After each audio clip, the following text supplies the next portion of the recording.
नमस्कार, सीएनबी से आवाज मोतीलाल ओसवाल स्टूडियो में आप सभी का स्वागत है। 10 के दमदार ट्रेड की शुरुआत करते हैं हेडलाइंस के साथ। 5 दिनों की गिरावट के बाद बाजार में रौनक। निफ्टी 50 पॉइंट चढ़कर 22,600 के पास। बैंक निफ्टी में हल्की बढ़त, साथ ही मिड कैप और स्मॉल कैप में अच्छी खरीदारी। ऑटो, एनबीएफसी और टेलीकॉम शेयरों में खरीदारी। निफ्टी ऑटो इंडेक्स करीब 1% मजबूत।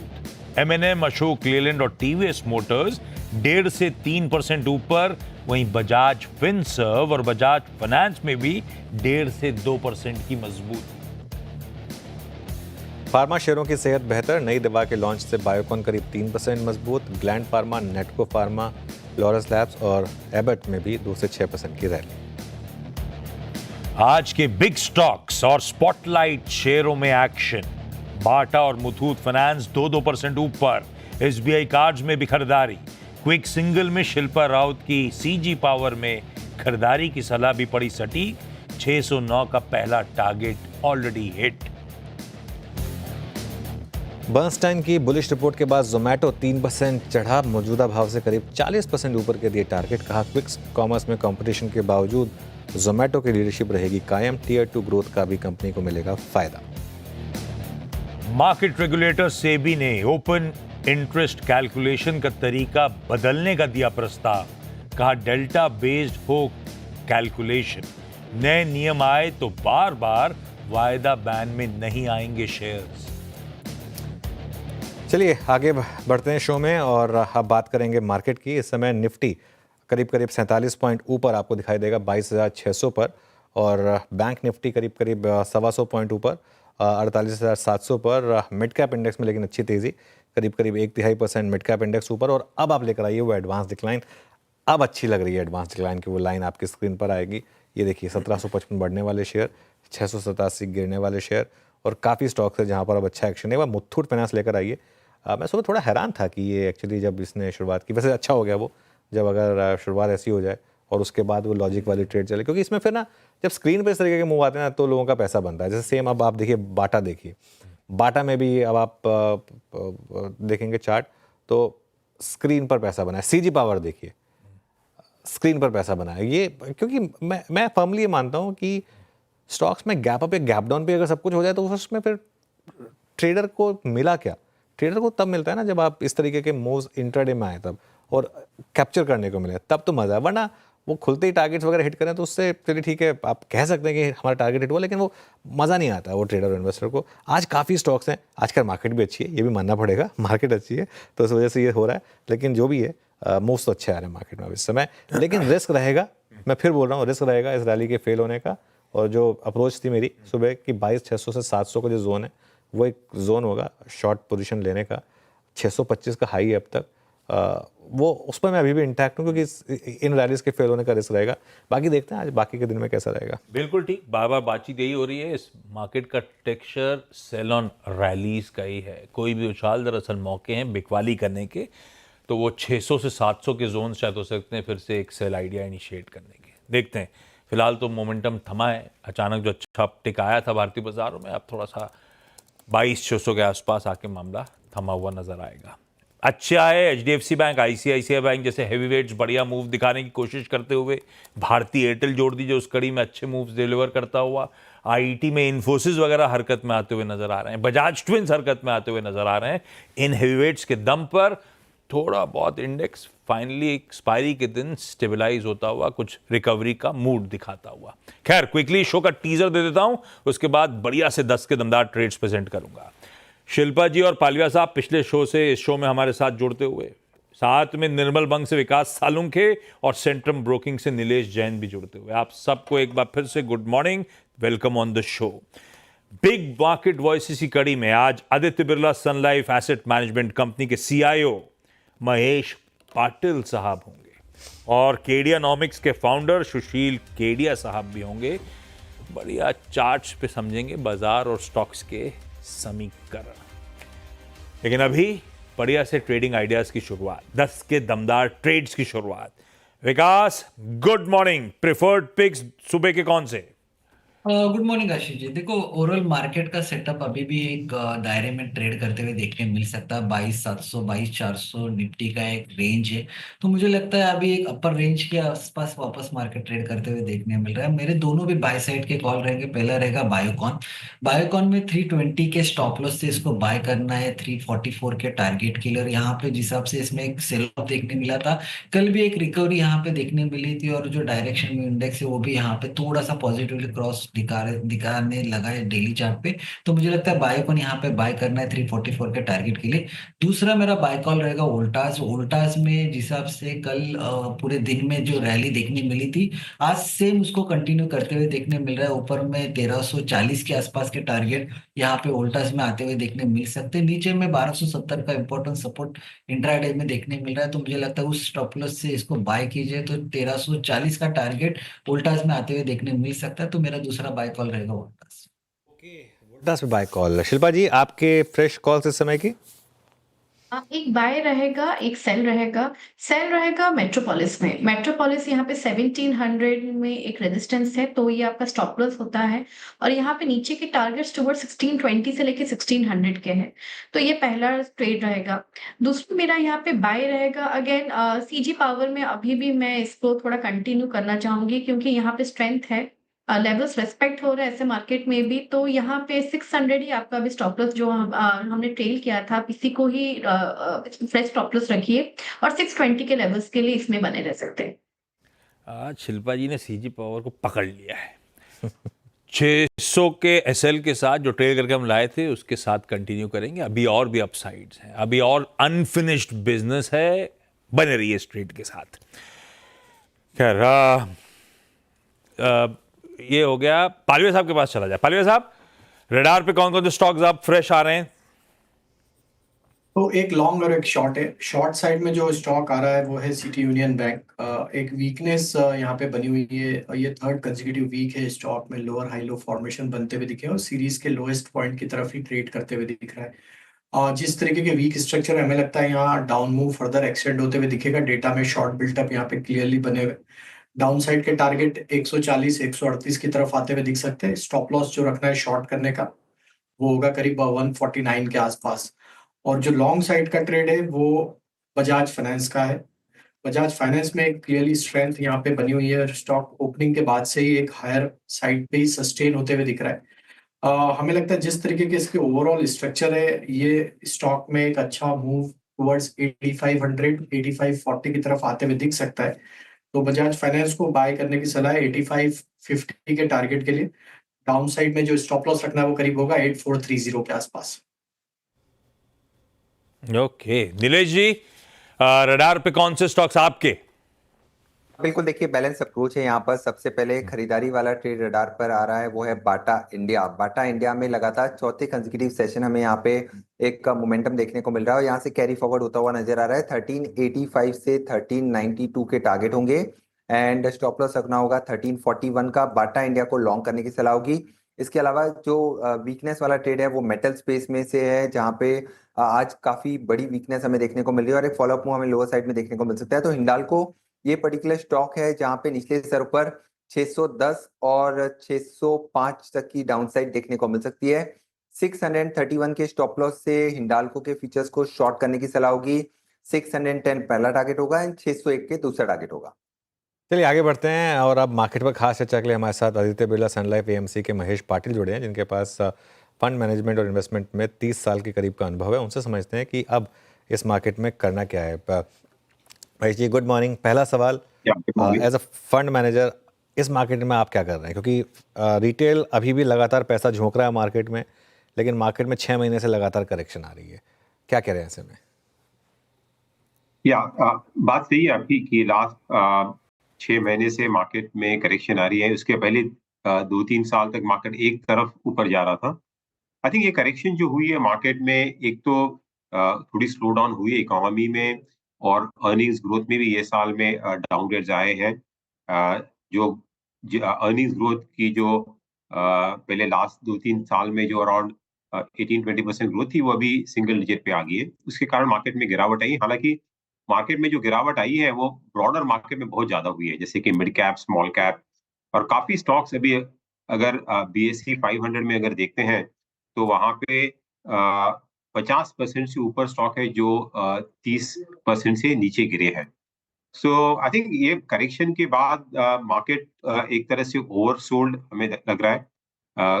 स्टॉक स्पेसिफिक काफी स्टॉक्स अच्छे लेवल पे आ गए हैं, जहाँ पे अगर आप 2-3 साल का अगर व्यू लेते हैं तो यहाँ से आपको अच्छे रिटर्न्स मिल सकते हैं, यहाँ पे अर्निंग्स ग्रोथ भी ठीक ठाक है। तो आई थिंक इस माहौल में हमें एक तो आई मीन जो करेक्शन जो हो रही है मार्केट में वहां से थोड़ी सावधानी बरतनी पड़ेगी, क्योंकि अभी भी कुछ कुछ स्टॉक्स में जहाँ पे जो 3-4 साल में बड़ी रैली हुई थी वहां पे वैल्यूएशंस बहुत ऊपर हो गए थे, वहां पे करेक्शंस की संभावना और थोड़ी हो सकती है। बट क्लियरली इस मार्केट में हमारी राय ये है कि इन्वेस्टरों की अभी निफ्टी की अगर बात करें, लार्ज कैप्स की अगर बात करते हैं, तो वैल्यूएशंस अभी लॉन्ग टर्म एवरेज के आसपास आ गए, उसके हालांकि नीचे ही हैं।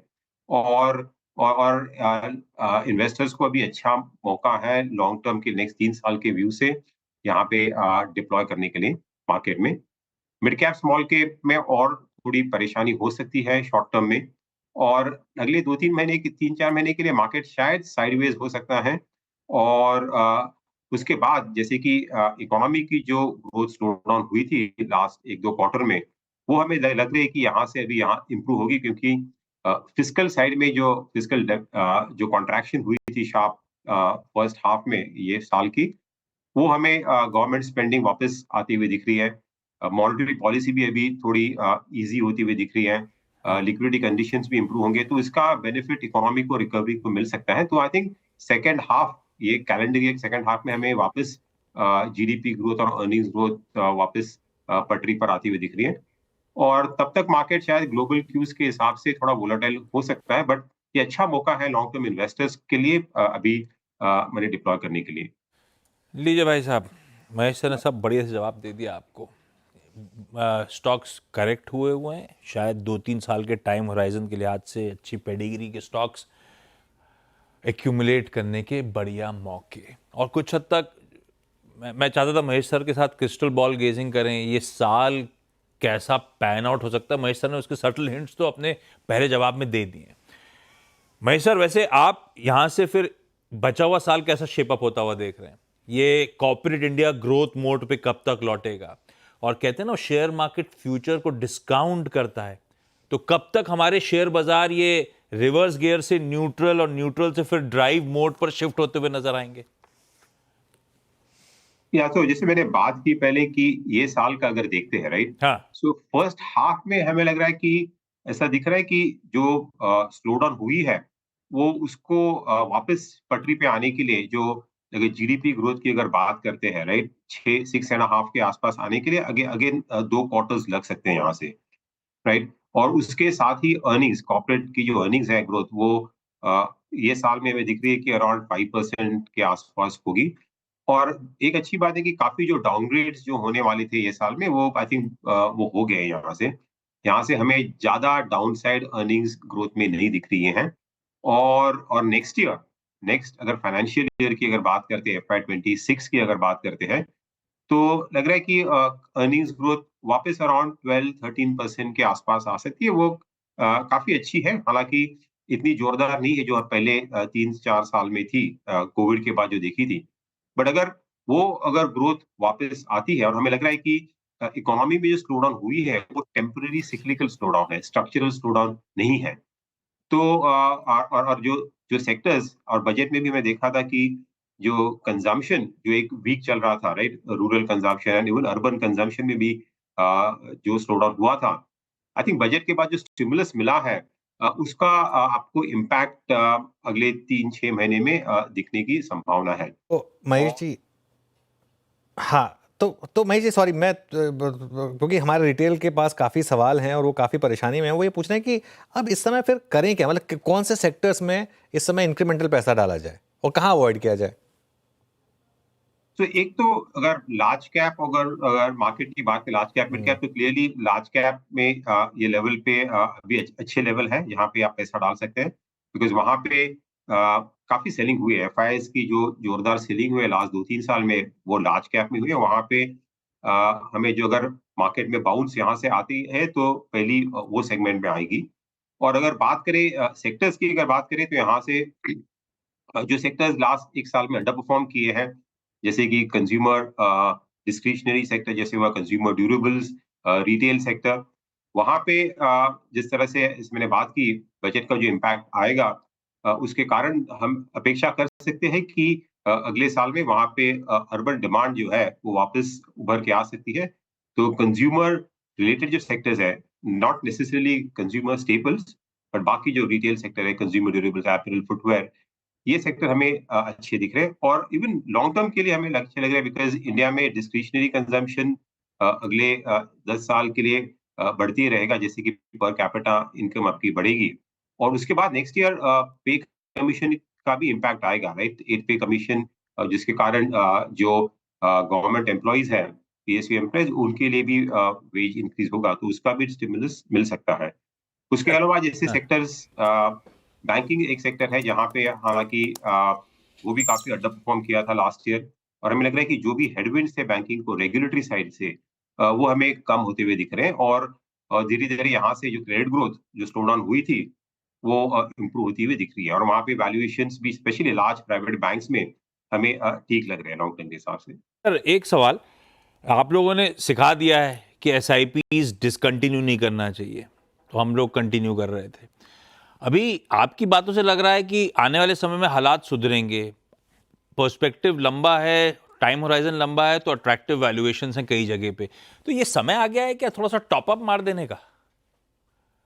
तो टॉप अप करना चाहिए बट जैसे मैंने बात की, not in the risk high risk category, mutual fund की बात करें, right? Different categories of fund है, जैसे कि हाई रिस्क है, मीडियम रिस्क है, लो रिस्क फंड है, तो निफ्टी पे आप टॉप अप कर सकते हैं और स्पेशली जो एसेट एलोकेशन फंड, हमें लग रहा है कि ये साल में एसेट क्लास के रिटर्न्स देखते हैं, इक्विटी के प्रॉब्ली भी रिटर्न्स 10-12% के आसपास हो सकते हैं, फिक्स्ड इनकम में भी हमें ठीक रिटर्न्स दिख रहे हैं, गोल्ड ने भी एक तरह से अच्छी काइंड ऑफ रिटर्न्स दिए हैं और एक गुड डिफेंसिव होगा। तो मल्टी एसेट जो फंड्स हैं, राइट, जहाँ पे आप इक्विटी में, फिक्स्ड इनकम में, गोल्ड, सिल्वर और इवन रीट्स में इन्वेस्ट करते हैं, वो फंड्स में आई थिंक आपको वोलेटिलिटी थोड़ी कम दिखेगी और आपको रिटर्न्स भी आई थिंक अगले 1-2 साल के लिए ठीक हो सके। तो आई थिंक वो ऐसे फंड्स में आप टॉप अप या लंप सम इन्वेस्टमेंट कर सकते हैं और बाकी फंड्स में आई थिंक आपकी जो एसआईपी है वो कंटिन्यू करनी चाहिए बिकॉज क्या होता है कि जब भी मार्केट गिरता है, स्पेशली जो हाई रिस्क कैटेगरी है, मिड कैप, स्मॉल कैप में भी हमने बड़ी गिरावट देखी है। अभी आप यहाँ पे अगर सिप अप के स्टॉक करते हैं तो आपको जो एवरेजिंग जो होती है, point taken Mahesh ji, thank you so much आज हमारे साथ जुड़ने के लिए और इन सब टॉपिक्स पर बात करने के लिए। मार्केट थोड़ा सा अपने हायर लेवल से थोड़ा हल्का हुआ। अब हमारे साथ केडियानॉमिक्स के फाउंडर सुशील केडिया जुड़े हैं, उनसे समझते हैं मार्केट का टेक्सचर कैसा लग रहा है। Sushil ji, good morning. पता है मुझे तो ये 30,000 की जो आपकी कॉल है वो निफ्टी की थी ना, सेंसेक्स की तो नहीं है, और कब तक आएगा वो, कोई ट्रिगर कब होगा वो? देखो अनुज, इस तरह का जो हास्यास्पद व्यंग्यात्मक कटाक्ष जो है, ये भी मार्केट में बनने वाले बॉटम के आसपास बड़ा बढ़ जाता है। तो आपके जैसे सुलझे हुए व्यक्ति के मुंह से कटाक्ष निकल रहा है जस्ट अपने आप को सेफ रखने के लिए, ये भी एक बॉटम बनने का सूचकांक है। हाँ, देखिए सुशील जी, ऐसा है, मैं कटाक्ष नहीं कर रहा हूँ। देखिए सुनिए मेरी बात, मैं कटाक्ष नहीं कर रहा। मैं एक सवाल आपसे एक आराम से पूछा, क्योंकि भाई अब मैं कहा कि वो 30,000 निफ्टी का ही था कि सेंसेक्स का तो नहीं था। मैं तो एक सिंपल से सवाल पूछा था आपसे। अब उसका अगर सेंसेक्स 30,000 हो जाएगी ना अनुज जी, तो आप में सारे लोग गांव चले जाएंगे, फिर उसके बाद स्टॉक मार्केट को ताला लग जाएगा। तो बिल्कुल, वो तो है। हाँ, नहीं देखिए ऐसा है सुशील जी, देखिए ऐसा है, मैं वो इसलिए बोल रहा हूँ क्योंकि जैसे मैं पिछली बार भी कहा था, थोड़ा हंसी मजाक हो रहा है, बाकी ऐसा कुछ नहीं है। और ऐसा खैर ये हमारा ऐसा चैनल नहीं है कि हम ऑन एयर आपसे कुछ लड़ाई वगैरह कर रहे हैं, एक ऐसे सिंपल एक मजाक में पूछा था। अच्छा चलिए, अब सीरियसली बताइए कि वो कॉल इंटैक्ट है ना? वैसे कहीं कहीं पे लोगों ने लड़ाइयां कर ली है, वो भी एक बॉटम बनने के टाइम पे होता है। बिना बात के बर्तन बजना शुरू हो जाते हैं, ये भी बॉटम बनने का इंडिकेशन है। नहीं खैर, बर्तन बजाने की जरूरत नहीं है, मार्केट में ऑलरेडी इतना सब पेन चल रहा है। तो बताइए फिर 30,000 निफ्टी, हम बिफोर चार्ट्स को पढ़े हैं। जब कॉमन सेंस की सबसे ज्यादा जरूरत होती है ना, उसी वक्त कॉमन सेंस गायब हो जाता है। ठीक है, अगर इस वक्त जिनको फंडा और मेंटल और फंडामेंटल ये तीनों चीजों का इस्तेमाल करना है, वो सारे चुप बैठे हैं। वो अभी चार्ट देखने की कोशिश कर रहे हैं। उनको चार्ट देखनी चाहिए थी 26,000 पे। तो अगर निफ्टी का पी रेशियो 20.1 जो भी आप पकड़ लो, और पीक पे 26,000 पे अगर 25 था, 12 से 15% की भी अर्निंग्स ग्रोथ पे अगर डाउट है, तो शेयर बाजार छोड़ देना चाहिए, संन्यास ले लेना चाहिए। ठीक है, तो आप नीचे में 12, ऊपर में 15, उससे ज्यादा मेरे को बड़ी रेंज दिखती नहीं है। तो अगर 26,000 की निफ्टी पे 25 का पी रेशियो था, आप उसे 15% की अर्निंग्स को लगा लेते हो, 26,000 पे 15% को ऊपर जोड़ोगे तो 4,000 पॉइंट ऊपर मैंने बोला, कौन सा पाप कर दिया, कौन सा जुल्म कर दिया मैंने? बहुत नॉर्मल बात करी है। मैं 32,000 का इंतजार करूंगा, बात अभी हम 30,000 की करेंगे, और सौदा 30,000 के लिए हम करना शुरू करेंगे जब निफ्टी 23,000 के ऊपर बंद आ जाएगी। देखिए, सेटअप का बनना एक चीज है, और बाजार जब हमें इंस्ट्रक्शन देगा कि भाई अब मूवमेंट शुरू हो गया, देखिए सोचना वक्त से पहले पड़ेगा, अनुमान वक्त से पहले लगाना पड़ेगा, इसीलिए उसको भविष्य की वाणी कहते हैं। पर कार्यान्वित भविष्यवाणी को तभी करना है जब आपको सिस्टम से इंस्ट्रक्शंस आ जाएंगे, सिग्नल आ जाएगा। तो नहीं। लास्ट वीक भी हमारी क्या बात हुई, 23,100 हाँ। का आएगा तो लेंगे, नहीं आया। निफ्टी अगर घट गई, पर ये एपीएल पोलो घटा 5%, 3 दिन में बढ़ गया 20%।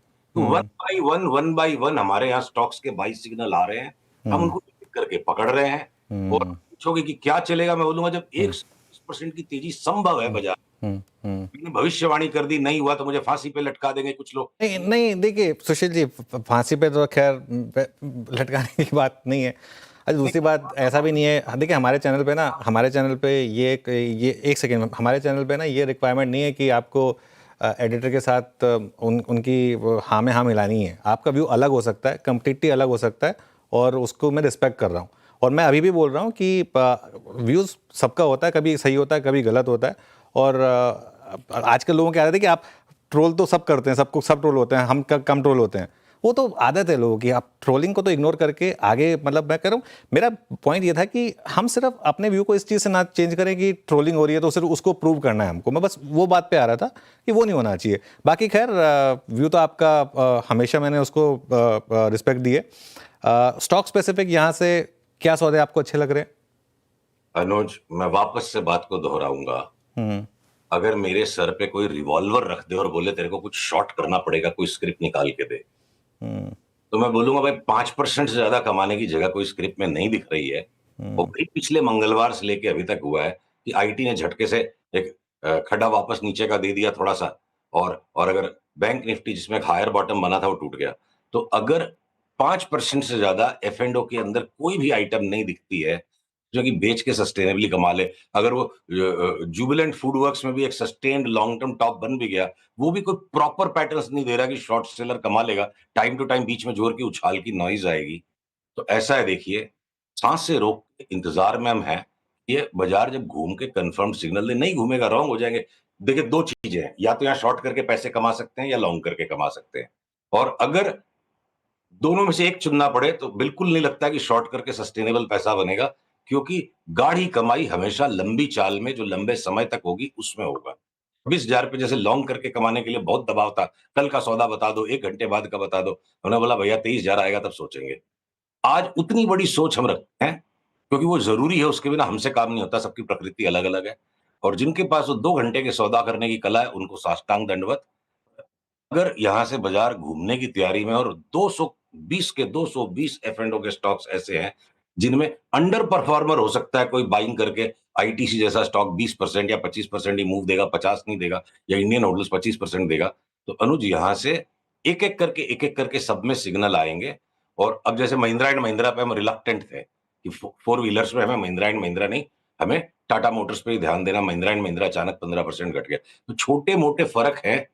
ब्रॉडली अनुज, आज की वार्ता को थोड़ा संक्षिप्त रखते हुए, क्योंकि बाजार ने एकदम, निफ्टी ने जैसे गर्दन पे चाकू सा रखा हुआ है, घूमने दीजिए इसको। 20,000 के ऊपर निफ्टी वापस चलेगी, तब हम डिटेल्ड में सारी चीजों की वार्ता करेंगे। और एक और जरूरी बात, कोई पूछे कि कौन से लेवल के नीचे जाओगे तो तुम शॉर्ट करोगे, मेरा एक अनुरोध है, इस पे विचार कीजिएगा। ये जो लेवल होते हैं ना, ट्रेंडिंग मार्केट में लेवल बेस्ड ट्रेडिंग काम कर सकती है। और कहीं किसी ने लेवल का नाम सुन लिया, वो हर वक्त लेवल लगा रहा है, जब मार्केट्स में बड़े टॉप और बॉटम बनते हैं, जहां पे अभी ट्रायंगुलेशन प्रोसेस चल रहा है, इंट्राडे की भी पैटर्न्स जो है ना बड़े डबल मीनिंग डायलॉग्स जैसे हैं, जहां पे आप लेवल बेस्ड काम करोगे, it will be over simplification. मैं काश इसको और ज्यादा आर्टिकुलेट कर पाता आपके शो पे 7-8 मिनट बिल्कुल लेना उचित नहीं है। क्या लेवल बेस्ड आइडियाज को नहीं, सस्पेंड बात बिल्कुल समझ गए, बात बिल्कुल समझ गए आपकी। इनफैक्ट मेरे को एंकर आशीष हैं, उनको तो मैं ये आपको वेरीफाई कर सकते हैं। मैंने पिछले 3 महीने से ये बात कही है कि ये मार्केट अब लेवल का नहीं, सेंटिमेंट का है। आशीष, आप सवाल पूछना चाहेंगे? बिल्कुल ठीक है। और सुशील सर सही कह रहे हो आप, ज़्यादा लोग रिटेल तो खास तौर पे खरीद के ही पैसा बनाना जानते हैं। आपका बोल्ड कॉल है, ठीक है, निफ्टी को लेवल्स को टारगेट्स को लेकर 30,000 के हम इवेंचुअली पहुंचते हुए नजर आएंगे। सुशील सर, कौन से स्टॉक्स हैं जो रिलेटिव आउट परफॉर्मर्स होंगे, कहां पे आप नजर रखे हुए हो? चलिए, तो अगर आज आपके चैनल पे मुझे इतनी उदारता मिल रही है कि वापस एक ब्रॉड क्वेश्चन मिल रहा है, मैं 2 मिनट का टाइम लूंगा और सारे सेक्टर्स कवर कर देता हूँ। हाँ, 2 मिनट का टाइम हम है भी हमारे शो में। और ऑटोज में सारे के सारे 2 व्हीलर्स अल्ट्रा आउट परफॉर्मेंस मेरे को लगता है उनमें आएगा। इलॉन मस्क को लेके जो सबके घबराहट हो रही है, टाटा मोटर्स में क्या और कहानियां बनेगी, जेएलआर की कहानी बनेगी, चाइना स्टोरी बनेगी, सारी चीजें अगर आज ही पता हो जाती तो टाटा मोटर्स का भाव आज ही 1200 हो जाता। टाटा मोटर्स की चार्ट चीख चीख के कह रही है जिस दिन बाई का सिग्नल आएगा जोर से हमें बाइंग करनी है। महिंद्रा एंड महिंद्रा को हम अवॉइड करते रहेंगे, चाहे उसका कारण इलॉन मस्क बने चाहे कुछ और बने, वो ओवर प्राइस्ड ऑलरेडी हो गया। तो ये हो गई ऑटो की कहानी। सीमेंट में हमारी बेस्ट 2 पिक्स करेंटली एसीसी और अंबुजा है, और यही अडानी ग्रुप की भी बेस्ट 2 पिक्स की। इनमें जो होना था कोहराम मच चुका है, इनकी डबल होने की चाल शुरू हो गई है। रैमको नॉइजी होकर ऊपर चलेगा, बाकी के सारे सीमेंट स्टॉक्स में अभी भी एडजस्टमेंट होना बाकी है। जो इंजीनियरिंग के केपेक्स के स्टॉक्स थे, जिनमें हमें परहेज था, बजट के दिन भी मैंने उससे कहा 3100-3200 में मिले तो लार्सन लो, और लार्सन भी बोलता मुझे अब नहीं लोगे तो कब लोगे। 4500 की चाल उसमें भी बनेगी, शुरू नहीं हुई है। सीमेंस, एबीबी, कमिंस, इनका करेक्शन हो गया तो कंप्लीट हो चुका, और इनमें सब में जो हाई बनेंगे हमारा अनुमान है पिछले हाई से बहुत ज्यादा ऊंचे हाई बनेंगे।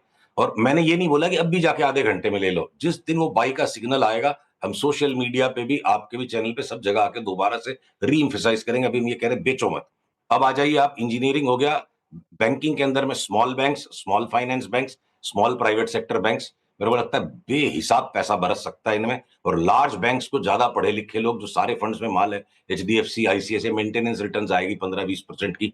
आपके जो भूले बिसरे गीत है बिल्कुल, ये आरबीएल, बंधन, अब इनको 1 साल का मौका मिलेगा एक्स्ट्रॉर्डिनरी परफॉर्मेंस का। फाइनेंशियल सर्विसेज में इंश्योरेंस के ए टू जेड स्टॉक्स पे हमारी तेजी है। अनुज, मेरे को इतनी भयंकर आने वाले समय में तेजी की संभावना दिखती है कि जिस जोमेटो पे भी मैं भावावेश में आके बोल गया था टमाटर और जोमेटो का भाव सेम हो जाएगा, और आज वो जोमेटो कहां से कहां पहुंचने के बाद जो करेक्शन दे चुका है, अब चाहे वो इंडेक्स में आ रहा है, ये कारण बनेगा जो भी बनेगा। हमने 7 दिन पहले जोमेटो पे भी कॉल लिया कि 100 रुपया तो ये भी बढ़ेगा। तो अक्रॉस द बोर्ड देखिए, अगर आज मैं बहुत ज्यादा स्पेसिफिक्स में बात नहीं, अच्छा फार्मा के अंदर आप सन फार्मा, डॉक्टर रेड्डीज को इग्नोर कर दो, मेंटेनेंस रिटर्न्स 15-20% की under performance to Nifty. But ये जो छोटे वाले हैं, बायोकॉन, आपके लॉरस लैब्स, आपका शिल्पा मेडकेयर, आपके ये जो कौन सा है नाम उसका, जी से, ग्लैंड फार्मा, ये सारे छोटे वाले फार्मा के स्टॉक्स में भी वापस 40-50% की तेजी है। केमिकल्स के नाम अगर दबे पड़े हैं तो सारे अमाइंस के स्टॉक्स वापस भाग जाएंगे। सवाल ये है कि क्या लेना है। मेरे को 2025 के लिए बहुत कठिन सवाल नहीं लग रहा है। सवाल महत्वपूर्ण ये रहेगा कि कब लेना है।